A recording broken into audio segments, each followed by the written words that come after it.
గోడియో తెలిసిన బిడ్డలకి అందరికీ శుక్రవారం వేరట వందనాలు. హెబ్రీ పత్రిక 8వ అధ్యాయము 11వ వాక్యం చదివి దాని నుండి కొన్ని మాటలు చెప్పి వారిలో ఎవడును ప్రభువును తెలుసుకొనుడని తన పట్టణస్థునికైనను తన సహోదరునికైనను ఉపదేశము చేయడు. వారిలో చిన్నలు మొదలుకొని పెద్దల వరకు అందరూ నన్ను తెలుసుకొందురు. మరొకది ఆదివారము శుక్రవారము హెబ్రీ పత్రిక నుండి బైబిల్ స్టడీ అవుతున్నాను. ఈరోజు ఆ పుస్తకం నుంచి ఒక మాట చదవలేదు. అక్కడ ఒక పదం 2 సార్లు రాయలేదు. సోదరులకి వినండి, ఒకసారి మనం 2 సార్లు. వారిలో ఎవడును ప్రభువును తెలుసుకొనుడని తన పట్టణస్థునికైనను తన సహోదరునికైనను ఉపదేశము చేయడు. వారిలో చిన్నలు మొదలుకొని పెద్దల వరకు అందరూ నన్ను తెలుసుకొందురు. మాట ఒకటి నన్ను ఒకటి నన్ను ఎరిగి ఉన్నది, నన్ను తెలుసుకోవాలి. అప్పుడు దేవునికి తెలుసుకున్న 3 విధములు దేవునికి ఏం చేస్తున్నాడు తెలుసుకున్నాను. ఇప్పుడు కొందరికి దేవుని ఆరాధన చేసుకున్నారు, ప్రార్థన చేసుకున్నారు, దేవునికి బాగా తెలుసుకునలేదు. అంటే ఈ పగడలు ఈ వాటి పరిచయం ముగించినప్పుడు మీరు దేవునికి బాగా తెలుసుకున్న బిడ్డలుగా మారారు. ఒకటి దేవునికి ఎలాగా తెలుసుకోవాలంటే ఆయన క్రియను బట్టి దేవునికి ఏం చేసుకున్నారు తెలుసుకున్నారు అని మనం తెలుసుకోండి. యోహాను సువార్త 9వ అధ్యాయము 3వ వాక్యం చదవండి. యోహాను సువార్త 9వ అధ్యాయము 3వ వాక్యము. యేసు వీడైనను వీని కన్నవారైనను పాపము చేయలేదు గాని దేవుని క్రియలు వీని యందు ప్రత్యక్షపరచబడుటకే దేవుని క్రియలు ప్రత్యక్షపరచటకే వీడు గుడ్డివాడుగా పుట్టెను. ఇది గుడ్డివాడుగా పుట్టారండి. అప్పుడు చూడండి, దేవుని క్రియ తెలియడానికి గుడ్డివాడుగా పుట్టారని. ఇప్పుడు ఈ సువార్తలో యేసు స్వస్థపరిచిన 3 గుడ్డివాడు గురించి బైబిల్ రాయబడింది. 3 గుడ్డివాడు గురించి. ఈ 3 గుడ్డివారు 3 విధములున్న గుడ్డివారు అంటే సొంతగలిగి వింటే మీకు అర్థమవుతుంది. మత్తయి సువార్త 20వ అధ్యాయము దానిలో 20వ అధ్యాయంలో 29 నుండి 34 వరకు చదివినప్పుడు అక్కడే ఒక గుడ్డివాడు గురించి బర్తిమయి గురించి అక్కడ రాయబడింది. ఆ బర్తిమయి ఏది దేవుడు ఏదైనా స్వస్థపరిచారంటే మీరు చూడండి, యేసు ఎరుగోకి వెళ్ళినప్పుడు బహుజన సమూహం మధ్య ఆ యేసు అక్కడికి వెళ్ళి ఆ వ్యక్తికి ఏం చేశాడు స్వస్థపరిచాడు అన్నమాట. అది యేసు అక్కడికి వెళ్ళినప్పుడు ఆ గుడ్డి వాడికి ఏం చేశాడు స్వస్థపరిచినట్టుగా బైబిల్ రాయబడి ఉందండి. అది మీరు ఇంకా స్వస్థపరిచిన యేసు ఆయనకి పుట్టి ఏమైంది స్వస్థపరిచాడు. ఇప్పుడు నేను చెప్పిన మాట ఏమంటుంది, ఈయన కేక వేసిన కాబట్టి యేసు అతనికి ఏం చేసే పుట్టాడు. ఈ పగలు ఈ యేసుకి కేకలు వేసి ఉంటే యేసు దాటిపోకుండా పుట్టి నేను చెప్పినట్టు అర్థం అవ్వలేదు అనుకున్నాను. యేసు ఈయన కేకలు వేసినప్పుడు వాళ్ళు యేసు నడిచి వెళ్ళిపోతున్నారు. వెళ్ళిపోయి యేసు ముట్టి వెళ్ళిపోయింది. ఈ రోజు నిన్నకెదగా ముట్టాలని అది యేసు తెలిసింది.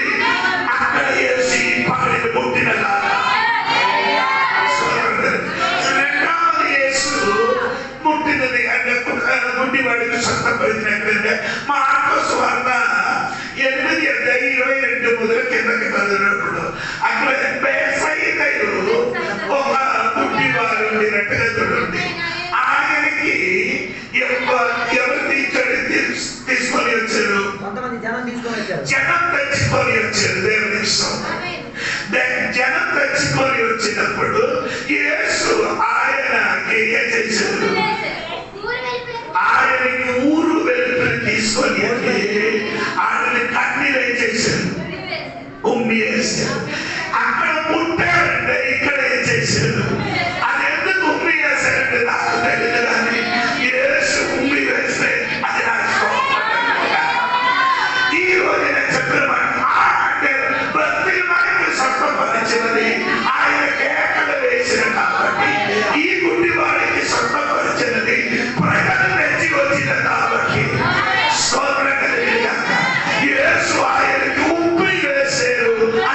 వాక్యములు యేసు ఉమ్మి పడితే స్వస్థత కలిగింది.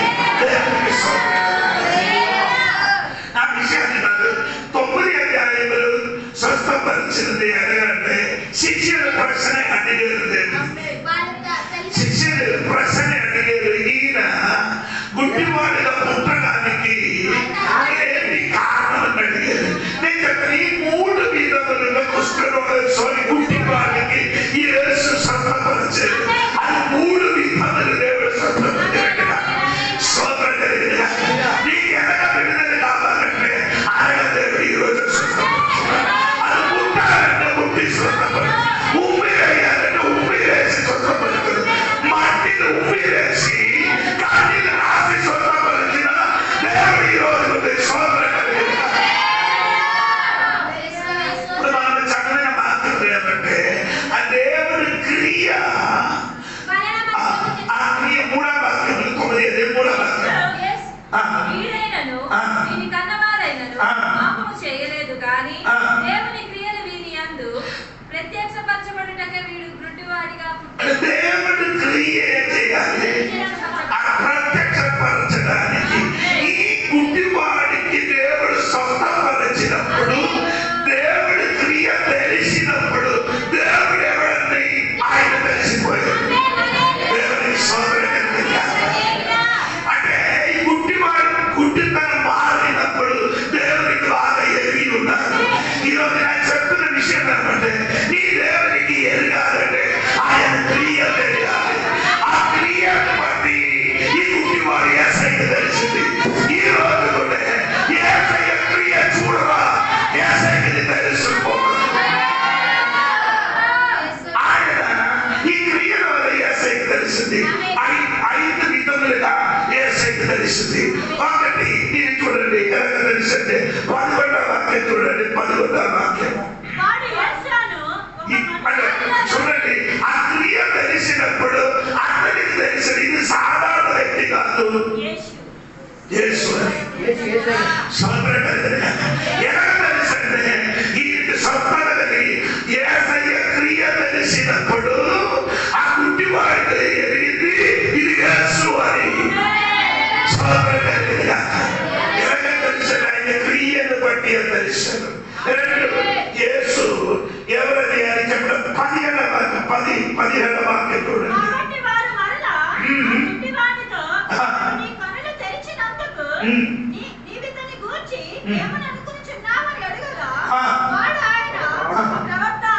రెండవది ఆయన ఎరిగింది ప్రవక్త అని ఎరిగింది. దేవునికి స్తోత్రం కలిగింది. ఎలాగ యేసయ్య తెలియడానికి కారణం అంటే ఆయన క్రియను బట్టి, ఆయన చేసిన క్రియ తెలిసినప్పుడు ఈయన చెప్పింది ఇది వేరెవరు కాదు, ఈయన ప్రవక్త. స్తోత్రం కలిగిన. 3వది ఆయన చెప్పిన మాట వినండి. అది 35వ వాక్యం చూడండి. 35వ వాక్యం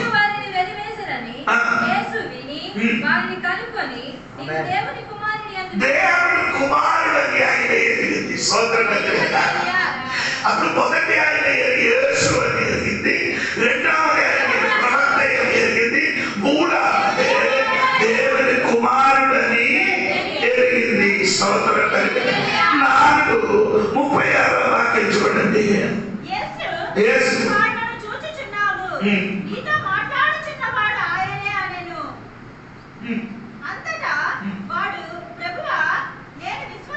ఆయన చెప్పిన ఏమంటే తెలుసా 36వ వాక్యం.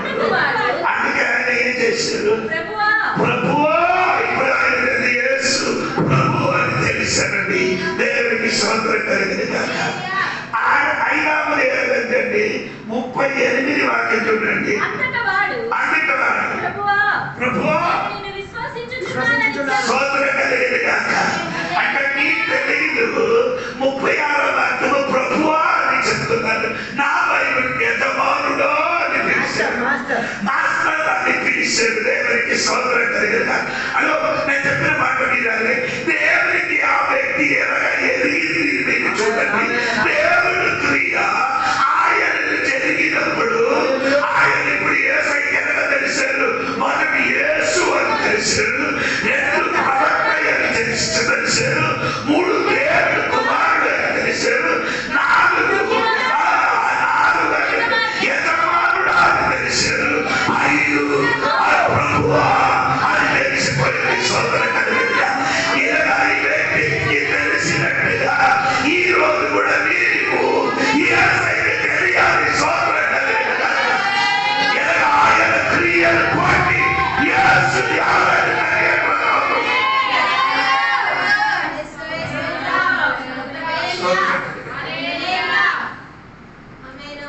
ఒకటి యేసయ్యకి ఎలా తెలుసు, తన క్రియలు బట్టి.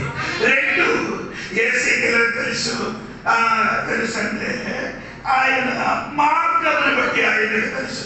నాకు 1:13 వాక్యం చూడండి. 3వ వాక్యం 1:3 వాక్యం. నాకు 1:3.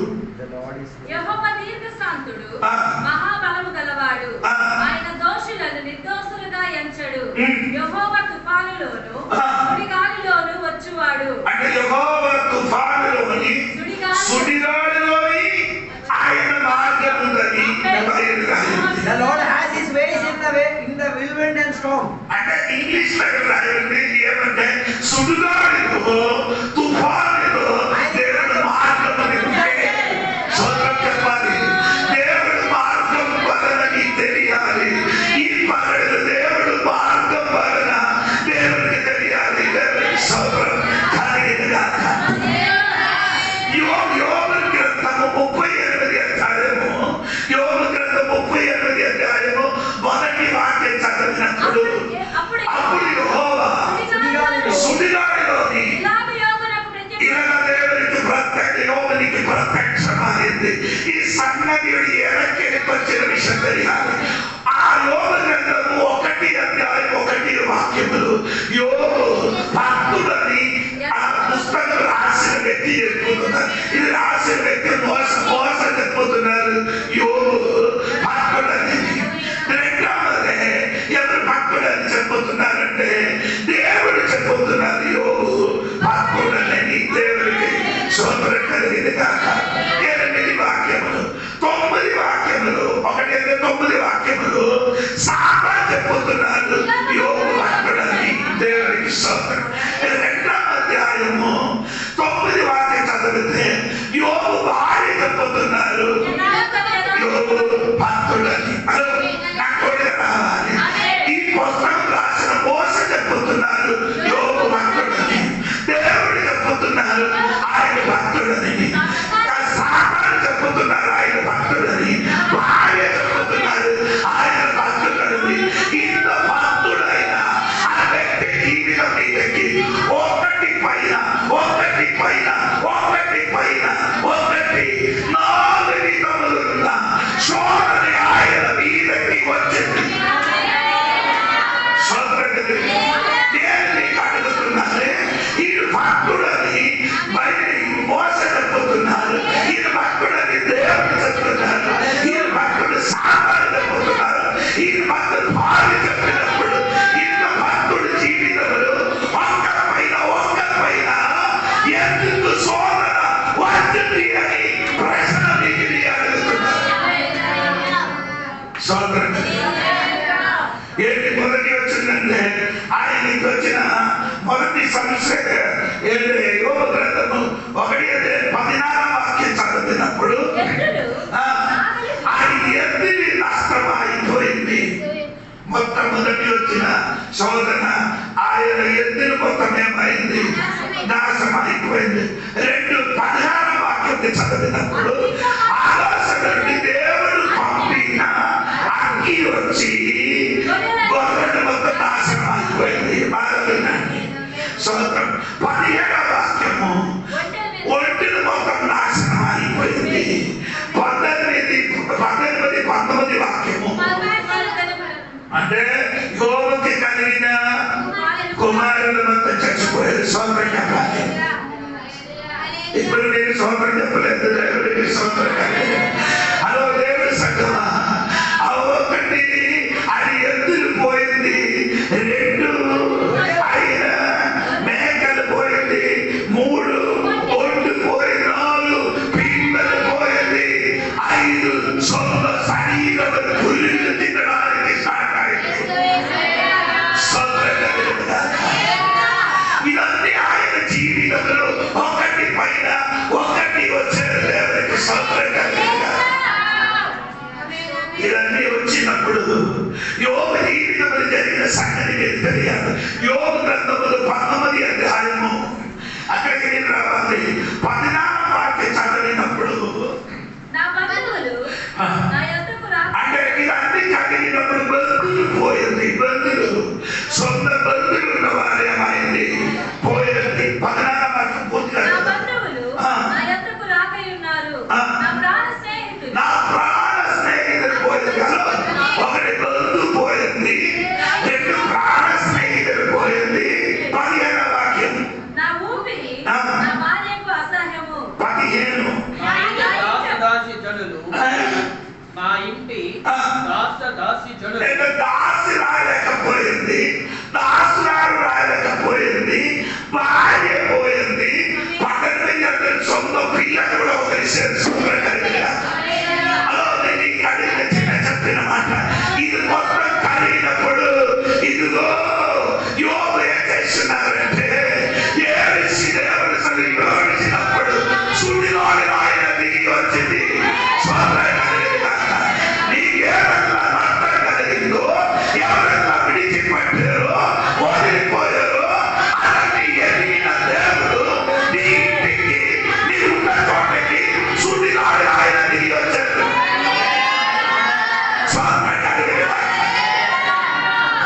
ఎందుకంటే సుడిలోని దిగి వచ్చాడు. సుడిగాలి మూలంగానే నాశనమైంది. ఆయన కుటుంబం మొత్తం నాశనం అయినది సుడిగాలి అయితే. ఏడు సుడిగాలితోని నాశనం అయిందో అదే సుడిగాలి. ఆ సుడిగాలి కూడా దేవుని త్రోవైంది, మార్గం ఉంది. దేవుడి దగ్గర యోబు దగ్గరికి రావాలంటే దేవుడు నడిచి రావచ్చు, కానీ దేవుడు నడిచి రాడు. ఎలా వచ్చింది సుడిగాలితోని. ఎందుకంటే బాబు నాకు ఈ గాలి లోపలలో నాకు త్రోవైందట. ఎంతమంది అర్థమైందో తెలియదు. నీ జీవితంలో కలిగిన సోదర లోపలలో అందరూ నిన్ను విడిచిపెట్టాలని అనుకున్నారు, కానీ విడిచిపెట్టాలని వస్తాడు. సుడిగాలిలో ఇది తగ్గబెట్టి ఈ పని దిగి వచ్చి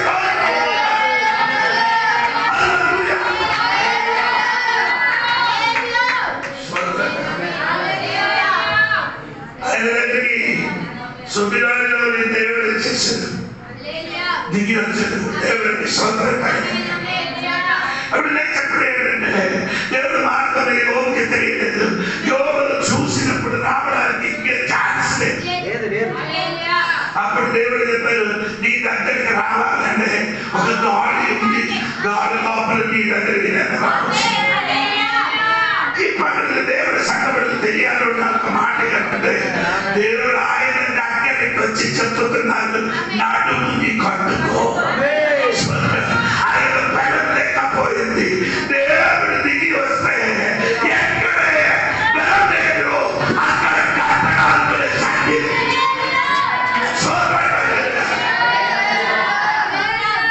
దేవుడు ఆయనతో మాట్లాడాలని ప్రారంభించాడు. దేవుడు యోగుతో ఒక్కొక్క మాట్లాడడానికి ప్రారంభించినప్పుడు ఏమైంది? నేను అడుగుతున్నాను, ఇదన్నీ నష్టం అయినప్పుడు ఈ భక్తుడు ఎందుకు దేవుడికి వదలలేకనా? ఈ భక్తుడు ఎందుకు దేవుడికి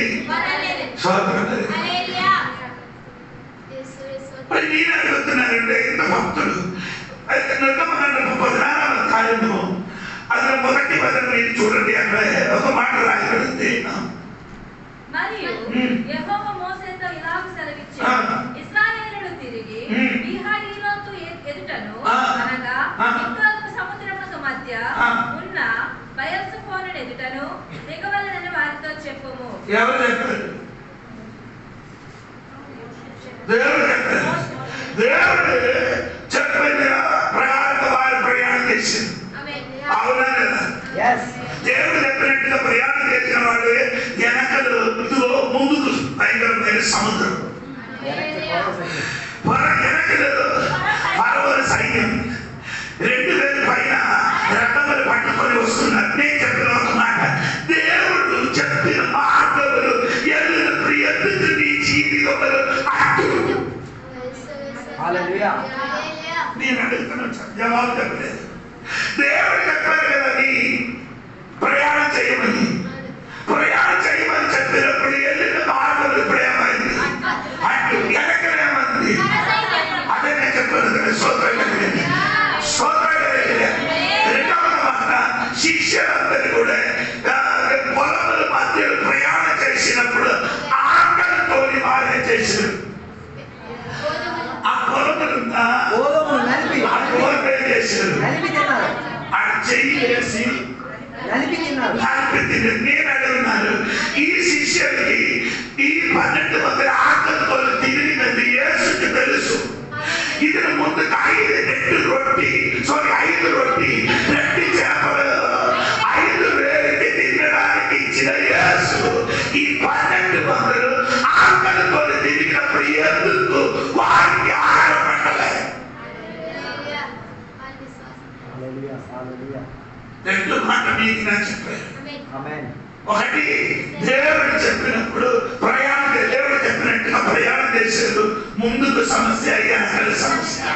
దేవుడు తోడుగా ఉండి ప్రయాణం చేసినప్పుడు ఆకలితో తిరిగినప్పుడు అయానాలు చేశారు. వారికి అన్నం పెట్టకుండా వదిలేసిన దేవుడు. రాత్రి నీ కూడా ప్రార్థన చేసినప్పుడు ఇదే ప్రశ్న అడిగారు, ఎందుకు నన్ను ఈ సమస్యలు నాకు రావచ్చున్నారు? అది అర్థం ఏమంటే యేసు తోడులో ఉన్నప్పుడు నీ జీవితంలో సమస్యలు రావచ్చు, నీ జీవితంలో ఆకలి రావచ్చు. ఆకలి అంటే సమస్యలు అంటే అర్థమవ్వలేదు. నీ ఆకలి అంటే నీ సమస్యలు అంటే పెద్ద దేవుడు నీ తోడుగా ఉంటే నీకు భయపడే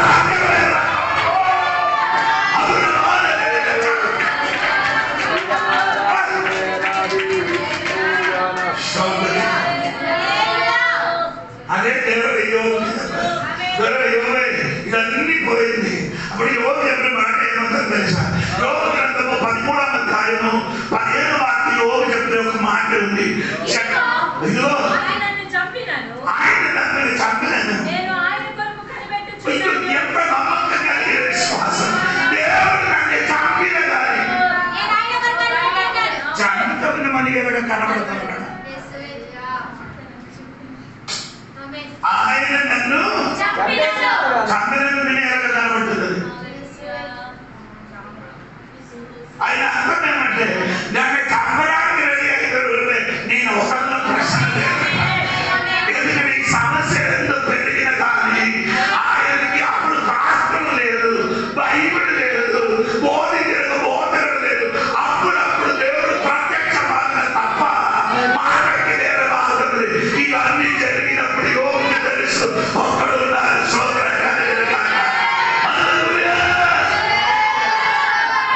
1 అధ్యాయం నుండి 38 అధ్యాయం వరకు దేవుడు దిగరా కానీ 38 అధ్యాయంలో వచ్చినప్పుడు దేవుడే చేశారు. అది సుడుగోడులోకి దిగి వచ్చింది. దేవుడికి స్తోత్రం కలిగింది. సుడిగాడులకు దిగి వచ్చినప్పుడు ఆయన ఏం చెప్పుతున్నారు నీకు అర్థమైంది కదా? దేవుడికి స్తోత్రం కలిగేది కాక యోగు దేవుడితోనే దేవుడు యోగుతో మాట్లాడడానికి ప్రారంభించారు.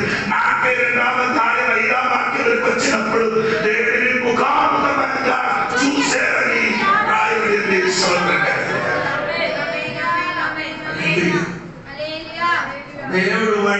దేవుడు త్రోవ కదండి.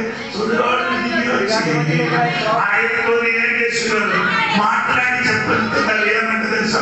దేవుడి గురించి సరిగ్గా ఎరిగి ఉన్నప్పుడు వాళ్ళు ఏడడానికి ప్రారంభించారు. ఆయన ఏం చేశారు? పశ్చాత్తాపం ఏం చేశారు? కొందరు యోగుల గురించి చెప్పిన యోగులు పాపం లేదని చెప్తున్నారు. పాపం లేకపోతే ఎందుకంటే పశ్చాత్తాపం యోగులు కూడా బాగుంది. పాపం లేని వాడు ఒక్కడే ఉంది, బాకీ అందరు లేనుంది. బాగుంది కొందరు అడగ వాక్యం వేసింది అని వెళ్ళినప్పుడు నానేం అవుతున్నారు? కిందకి భూమి విప్పి కిందకి దిగినట్టుగా అయిపోయింది నా జీవితం. స్తోత్రం కలిగాక బైబిల్ తెలియలేని వాడిలో వాక్యం పరిచయం నాకు భయం కలుగుతున్నారు. దేవుడికి స్తోత్రం కలిగాక యోగు జీవితంలో ఏమైందంటే అన్ని పోయిందండి. ఏం పోయిందంటే అడవి దేవుడికి ఆడికి ఎత్తులు పోయింది. 2 ఏమైందండి? మంటలు పోయింది. 3 ఏమైంది? ఒంటలు పోయింది. 4 ఏమైంది?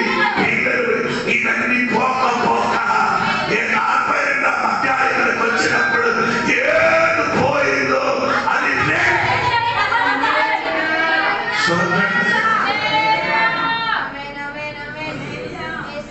హల్లెలూయా చెప్పండి. స్తోత్రం కలిగింది. ఈ రెట్టింపు ఎవరుకున్నది? రెట్టింపు ఆశీర్వాదం ఎవరుకున్నది? డబుల్ పోర్షన్ కనిపెట్టుకున్న వాళ్ళ కోసం, వేకుగా కనిపెట్టిన వాళ్ళ కోసం. ఇందులో మొదటి తొలి చూలుకున్నది, మొదటి కుమారుని. అవును కదా? రెండు పాలు ఓహరి. స్తోత్రం కలిగింది. తొలి సంతానానికి కుటుంబంలో పెద్ద కొడుకు ఉంటే వారికి ఏమవ్వాలి? డబుల్ పోర్షన్, రెండందరూ ఆశీర్వాదం ఉండాలి. స్తోత్రం కలిగింది. అట్లా అయితే మనం ఎవరు? ఓ లార్డ్, ఫస్ట్ బోర్డ్. ఎవరి పత్రిక 12వ అధ్యాయంలోకి రావాలి. అప్పుడే మీకు అది అర్థం సరిగా తెలిసిపోతుంది. స్తోత్రం కలిగింది. 12వ అధ్యాయంలోకి వచ్చినప్పుడు ప్రథమ ఫలము క్రీస్తు.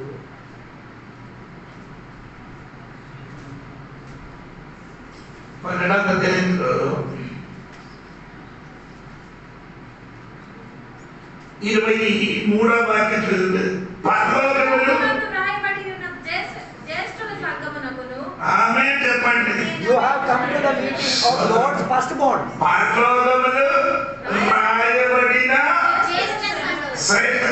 జ్యేష్ఠ అంటే అక్కడే ఇదే వాక్యం అండి. ఎక్కడ జ్యేష్ఠత్వం రెండే అందరండి దేవుడికి అక్కడ పరలోకములు పేరు రాయబడిన జ్యేష్ఠత్వం ఎవరు? దేవుడి దేవుడి సంఘ బిడ్డలు అయితే యోగికి ఏది నష్టం కలిగిందో రెండందరి ఆశీర్వాద సాధ్యం పైకి వస్తుందా? సోదరులుగా ఈ మారు మనిషిపోలేదు, ఈ బాప్తిజం పొందిన బిడ్డలు అయితే నీ మీదకి ఈరోజు యేసు నామములో ఏది నష్టం కలిగిందో, ఏది నాలుగు రెండందరి ఆశీర్వాదం యేసు నామములో సంఘ పైకి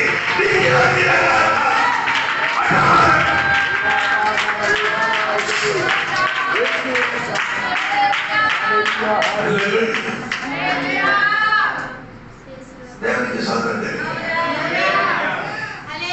దేవుని మార్గం తెలిస్తే నీకు దేవునికి స్తుతిస్తాడు.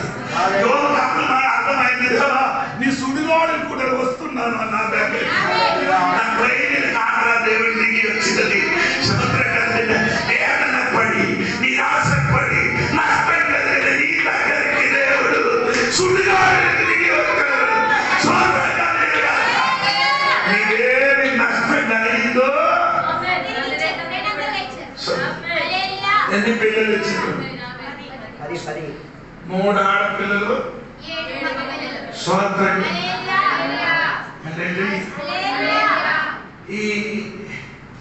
ఇదన్నీ నష్టం అన్నప్పుడు నీకు ఉన్న ఆస్తి గీస్తి మొత్తం నష్టం అవుతే ఇరుగులు పరుగుల వల్ల ఏం చెప్తుంది?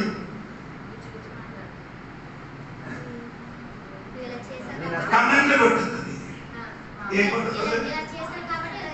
అయ్యో ఆయన ఉన్నది మొత్తం ఏమైంది? పోయిందని కమెంట్ పెట్టింది. సోదరం చెప్పండి. వచ్చినప్పుడు యోగికి 3 పిల్లలు పుట్టారు. ఆ పిల్లలు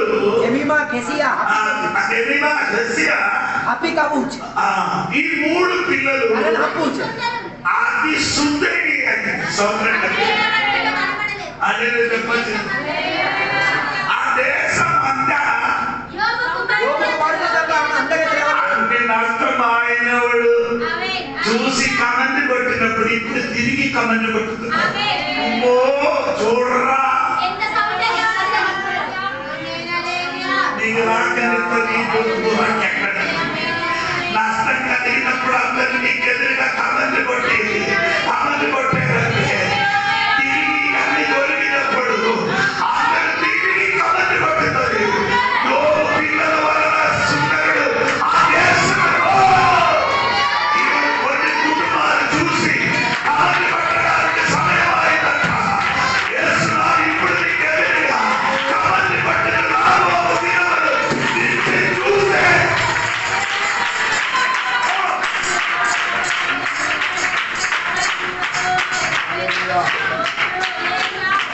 అప్పుడు ఎలాగైనా మంది కొట్టారు, పోయిందిరా 10 పిల్లలు పోయిందిరా. ఇప్పుడేం చెప్తున్నారు, ముగ్గురు పిల్లలు పోక చూసి అని చెప్తున్నారు. ఎందుకంటే పిల్లలు ఇంట్లో అమ్మ ఇప్పుడు నష్టం, ఇప్పుడు నిరాశ, రాబోయేమో సంతోషించడం. ఎక్కడ మార్గం సుడిగాడు, అవే సుడిగాడు మార్గం ఉంది. ఈ పెళ్లి వచ్చిన కాక నీవేమనే మంచి నిరాశల మాత్రి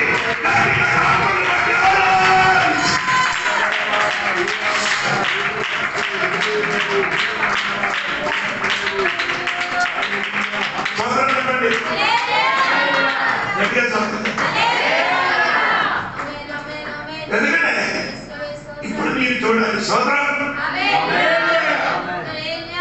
యోగ నష్టం కలిగినప్పుడు ఉన్న స్నేహితులందరూ ఆడికి ఏం చేసింది సోదరం. ఇప్పుడు దేవుడు చెప్పాడు, యోగకి దగ్గరికి వెళ్ళి మీ కోసం అందరికీ ఏం చేయాలి, ప్రార్థన చేయాలి, నా పెళ్లి అర్పించాలని. మార్గంలో మధ్యాహ్నమండి నేను చెప్పినది.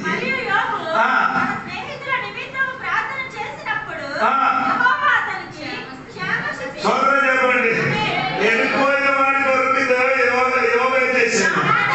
అది నీ 10 చదవలేదు, 10 కాక 7వ చూడండి. యెహోవా యోబుతో ఆ మాటలు పలికిన తరువాత ఆయన తేమానీయుడైన ఎలీఫాజు ఇలాగ సెలవిచ్చాను, నా సేవకుడు అయిన యోబు పలికినట్లు మీరు నన్ను గూర్చి యుక్తమైనది పలకలేదు గనుక నా కోపము నీ మీదను నీ ఇద్దరు స్నేహితుల మీదను మచ్చుచున్నది. కాబట్టి 7 ఎడ్లను 7 పొట్టేళ్లను మీరు తీసుకొని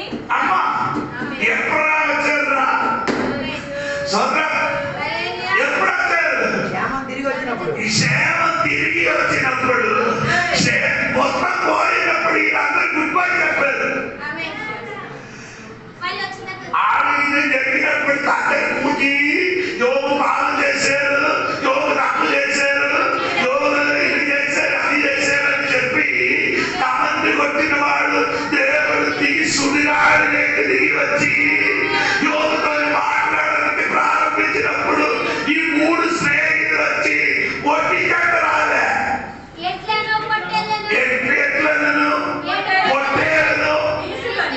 ఇంకా ఉంది తీసుకొని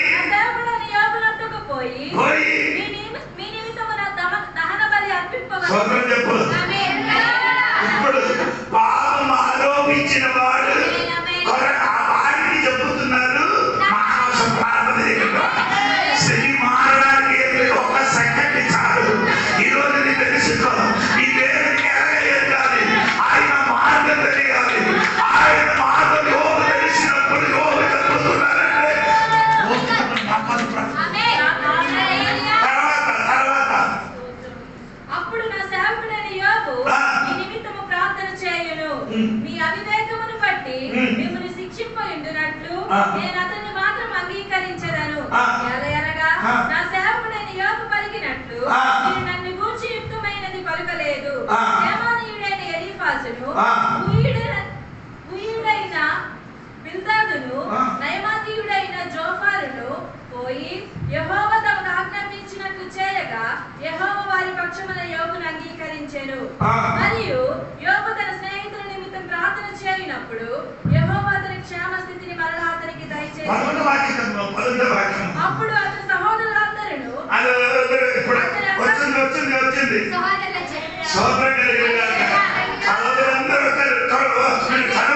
అప్పుడు అతని సహోదరులందరూ అతని అక్క చెల్లెళ్ళందరూ అంతకు ముందు అతనికి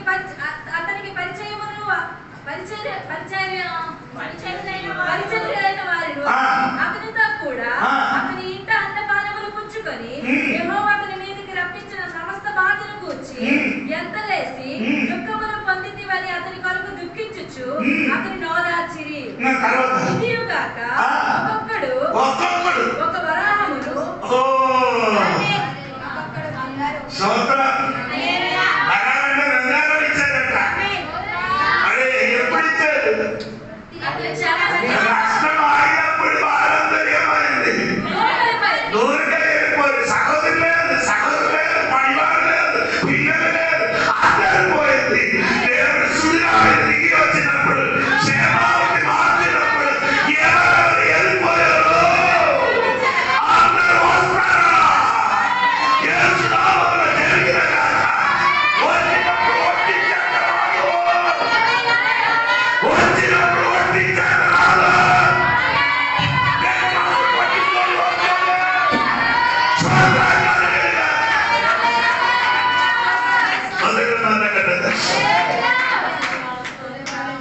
దేవునికి స్తోత్రం. హల్లెలూయా. వెళ్ళిపోయిన అందరూ ఏం చేశారు? వచ్చారు. వచ్చిన వాళ్ళు దేవుడు ఆజ్ఞ ఎవరికి అవసరం? దేవుడు ఏమి నష్టమైందో రెట్టింపించింది. వాడి పిల్లలు నష్టమైంది ఎక్కడ? వాడి పిల్లలు పర్వతములు భూమి మీద ఏంది మందరంలో దాని డబ్బులు. రెండు గొర్రెలు ఎంత డబ్బులు ఉందో దాని డబ్బులు. ఓకే, ఒడ్డులు ఎంత ఉంది? పిల్లలు ఎంత ఉంది? భార్య ఉంది.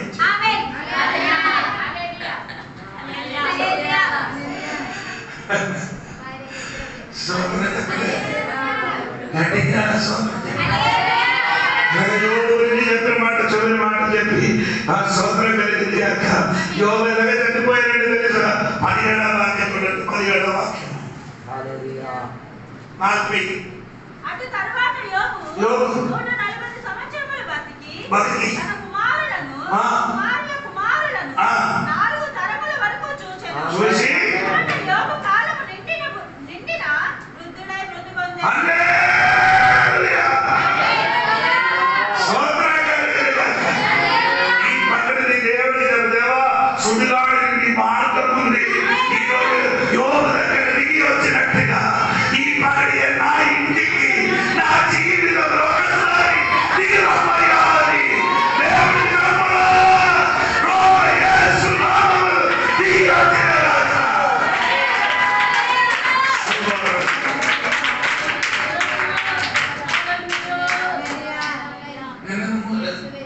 చెప్పడానికి ఇష్టపడి పిఐపీ ఉంది కాబట్టి స్తోత్రం కలిగి ఏంటి కదా స్తోత్రం.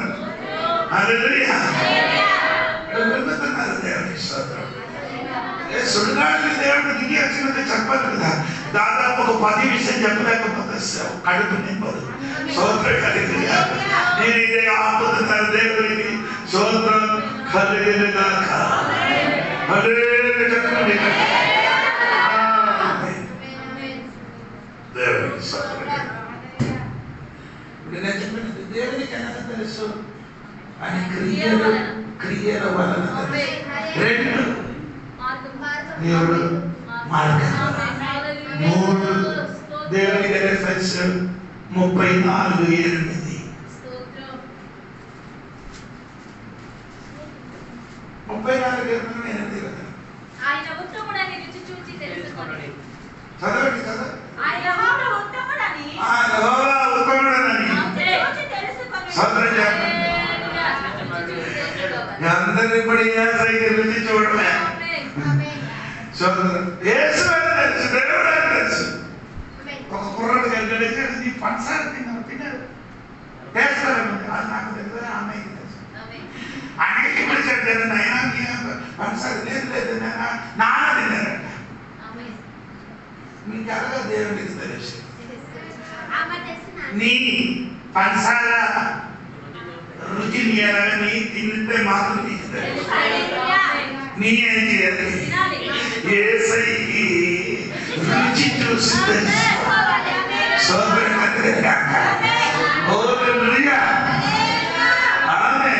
ఈ రుచి చూడాలంటే దేవుడి సంఘబిడ్డలు ఏం చేయాలి? ఏం చేయాలి? రుచి చూడాలంటే నాలుగులతో ఏం చేయాలి? అయినా దేవుడికి నా కాదని కాదంట బాబు.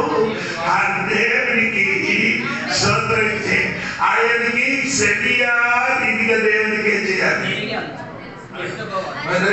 4 ఏనుగులు చూడడానికి వెళ్ళిపోయి ప్రయత్నం చేస్తారు. 4 వెళ్ళిపోయారు. చాలా నీకు తెలుసు. ఏనుగుని చూడడానికి వెళ్ళినట్టుగా నాకు వస్తుంది. స్తోత్రం కలిగి నరక కాదండి. సెటియా యేసయ్యకి తెలుసు. నా దేవుడు ఉత్తముడు పని. ఆయన దేవునికి రుచి చూడన ముందుకు నీయే తెలియాలి. ఆయనే ఉత్తముడు. ఉత్తముడు ఉత్తముడు రాయితో ఉత్తమ మాట ఆయన నోటి నుండి పలకదు. అలాగే ఇర్మియా గ్రంథం నుండి అక్కడికి వెళ్ళడానికి సమయం తీసుకోలేదు. యేసు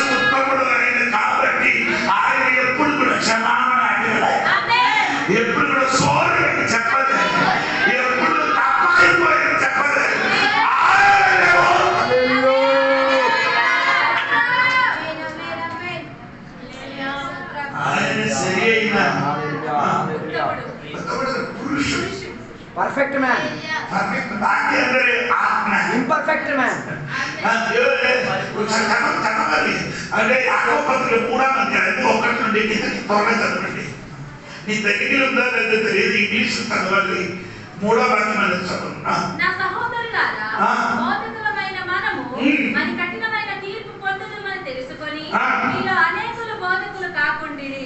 అనేక విషయములలో మనమందరము తప్పిపోవచ్చున్నాము. ఎవడైనా మాట యందు తప్పని ఎడల అట్టివాడు లోపము లేనివాడై తన సర్వ శరీరమును స్వాధీనమందుంచుకుని శక్తి గలవాడగును. గుర్రములు మన ఇంగ్లీష్ చూడండి.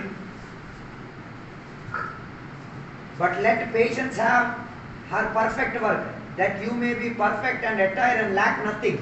If anyone lack wisdom, let him ask God, he who gives to the man liberally and upbraideth not, and it shall not be given. I am perfect man. బాకీ ఉన్నవాడందరూ Imperfect. లాభం ఉన్నవాడు. ఆయన ఉత్తమ పురుషుడు. సోదరం కలిగింది కాక ఆమేన్. ఉత్తమ పురుషుడైన కాబట్టి ఆయన చూపించిన పురుషుడు అని అపోస్తలుల కార్యంలో రాయబడింది. సోదరం కలిగింది. చదవడానికి తీసుకొని 2వ అధ్యాయంలో ఉంది. సోదరం కలిగింది కాక ఒకసారి అది కూడా చదవండి. తెలుగులో ఉందా లేదా తెలియదు కానీ అది చూడండి. 2వ అధ్యాయం వెంటనే ముగిస్తున్నారు, మాట ముగిస్తున్నారు. ఓకే, అపోస్తలుల 2వ అధ్యాయం తీసుకుంటండి. 2వ అధ్యాయము దాని 22వ వాక్యము అనుకున్నారు. 22 చూడండి ఒకసారి. 23 చదివితే సార్. దేవుడు నిశ్చయించిన సంకల్పమును ఆయన భవిష్యత్తు జ్ఞానమును అనుసరించి అప్పగింపబడిన ఈయనను మీరు దుష్టుల చేత సిలువ వేయించి చంపితిరి. ఇశ్రాయేలు వారులారా, ఈ మాటలు వినుడి. దేవుడు నజరేయుడగు యేసు చేత అద్భుతములను మహత్కార్యములను సూచక క్రియలను ఈ మధ్యన చేయించి ఆయనను తన వలన మెప్పు పొందిన వానిగా మీకు కనపరచెను. మెప్పు పొందిన వానిగా అంటే నా బైబిల్ ఏమన్నాడు? చూపించిన పురుషుడు అని రాయబడింది. అదే చెప్పండి గట్టిగా. యేసు దేవునికి నీ ఎలాగ చెయ్యాలి? రుచి చూసి. రుచి చూసంటే నీ అనుభవం దేవునికి ఏం చేయాలి? తెలియాలి. ఎవరైతే చెప్పినది కాదు, నీ ఆయన అనుభవం ఏమన్నారు?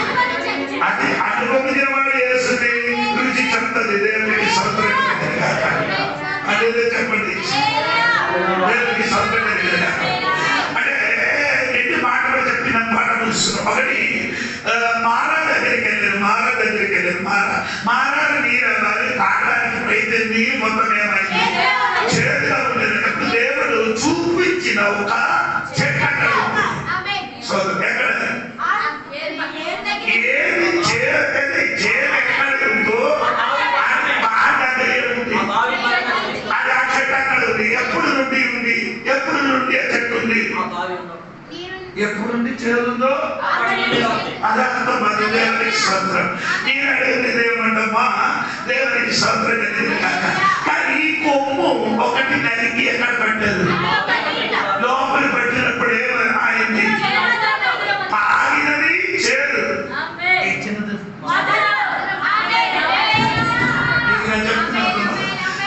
ఆయన వేరెక్కడికి వెళ్ళలేదు.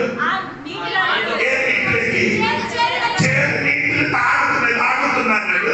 ఇచ్చినదో జీవితంలో చేదు కలిగినప్పుడు పలికినది ఏమంటారు?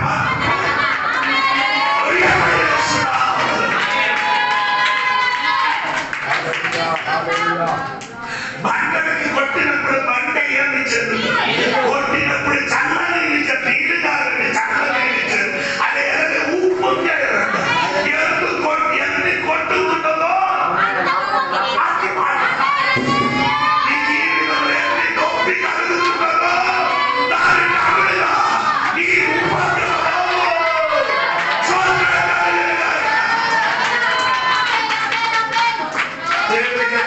చూడాలి. ఎవరి పత్రిక 4వ అధ్యాయము 6వ అధ్యాయం 4-5 వాక్యం చదివి మాట ముగిస్తారు. ఒకసారి వెలిగింపబడి పరలోక సంబంధమైన వరములు ఉండాలి? దేవుడు ఇచ్చిన వారం tasted the heavenly gift. అది నీ టేస్ట్ ఇది. అప్పుడు దేవుడికి తెలుసు. స్తోత్రం కలిగింది. ఆమేన్. ఆమేన్ చెప్పండి. ఆమేన్ చెప్పండి. అక్కడ సంబంధమైన ఆ వరములు అది మాత్రం కాదండి. పిలిపే పత్రిక 1:29 వరకు చదివినప్పుడు అక్కడ కూడా రాయబడిన ఏమందండి?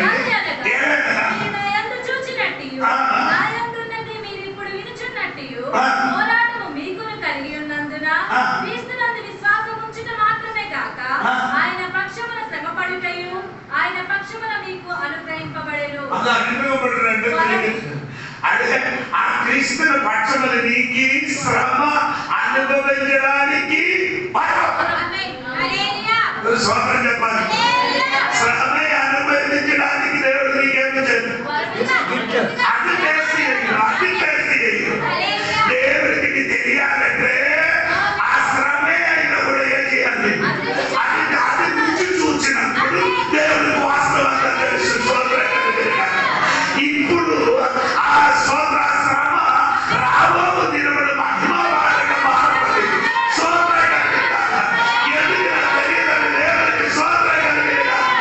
దేవుడికి ఎలా తెలుసు అంటే రుచి తెలుసుకో.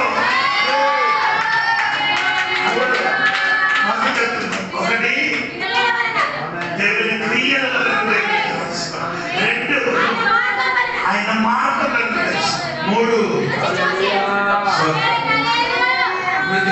దేవుడు ఇచ్చిన క్రియలు చూసి శ్రమ వచ్చినప్పుడు టేస్ట్ చూసి బయటకు వచ్చింది నిన్ను చూస్తే నన్ను కూడా చంపేస్తాడు. ఏది పలుకుతుంది? ఎప్పుడు రిపీట్గా మాట్లాడిన వాడు ఎదురుగా అటువాడు తీవ్రమైన ఎప్పుడు కూడా ఏం బాగుపడదు. ఎప్పుడు కూడా ఏది పాజిటివ్ నెగటివ్ కాదు. నెగటివ్ చెప్పద్దు. ఏం చెప్పాలి? పాజిటివ్. సోదరు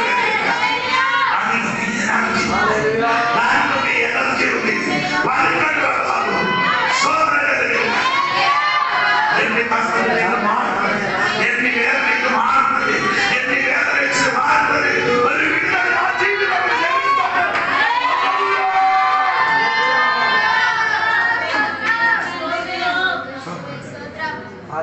దేవుడు నమ్మిన వాడు పిచ్చివాడిగా మాట్లాడు. దేవుడికి నమ్మిన వాడు ఎలాగ మాట్లాడాలి? బైబిల్ వాక్యం ఆత్మపూర్ణుడు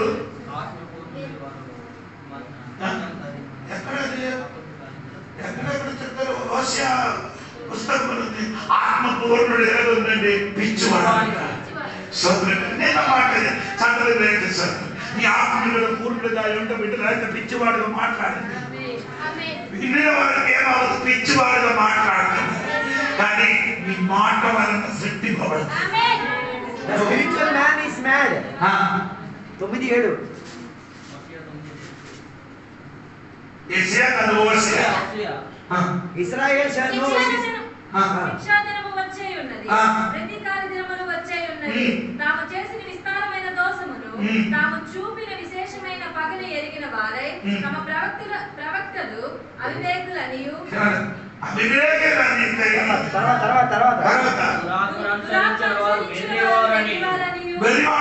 ఇశ్రాయేలు వారు తెలుసుకొన్నారు. The spiritual man is mad. Spiritual man పిచ్చోడు. నీ ఆత్మపూర్ణులైతే ఇరుగు పొరుగుల వారిని నిన్ను చూసి ఏం చెప్తుంది?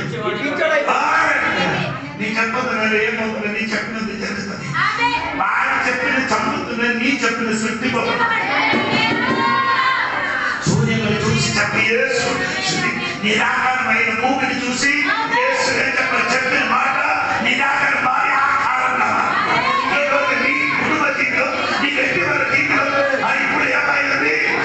నిరాకారమైంది. ఈరోజు నిరాకారమైన జీవితంలో చూసి ఇప్పుడు చెప్పడానికి సాధ్యం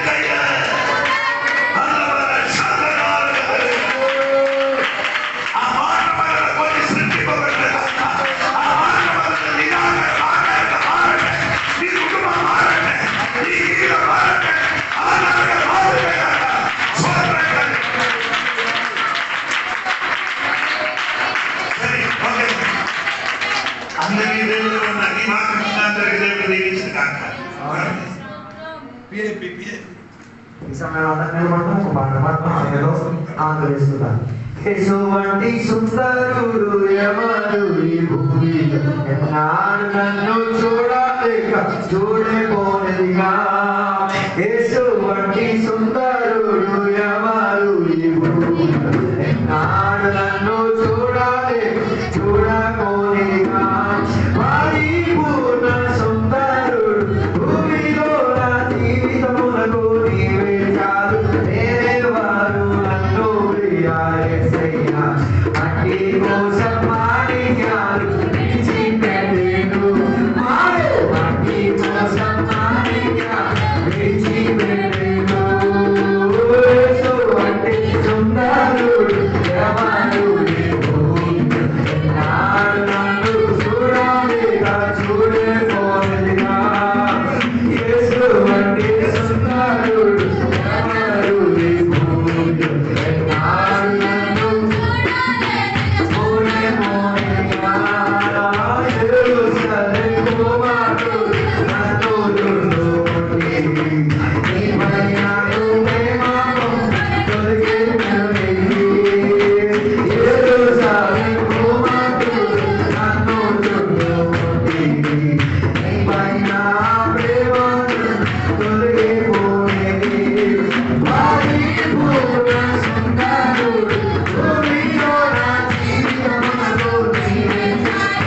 వేరే వారు నన్ను ప్రియాయేసయ్యా, అట్టి కోసం మానియాలు విడిచిపెట్టెను.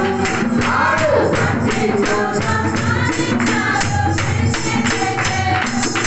కోసం పరిశుద్ధ మహోన్నత దేవానికి వందనాలు. ఎత్తబడిన కానుకలతో స్తోత్రం. దీవించండి, ఆశీర్వదించండి, ఇచ్చిన చేతులను దీవించి బలపరిచి శక్తి సామర్థ్యంతో ఉంచండి. ఈ మనలతో నింపినందుకు దేవానికి స్తోత్రం. కడపట్టున్న పరిచయం బలపరిచినందుకు దేవానికి స్తోత్రం. యేసు నామములో అడిగి పెట్టిన పరమ తండ్రి.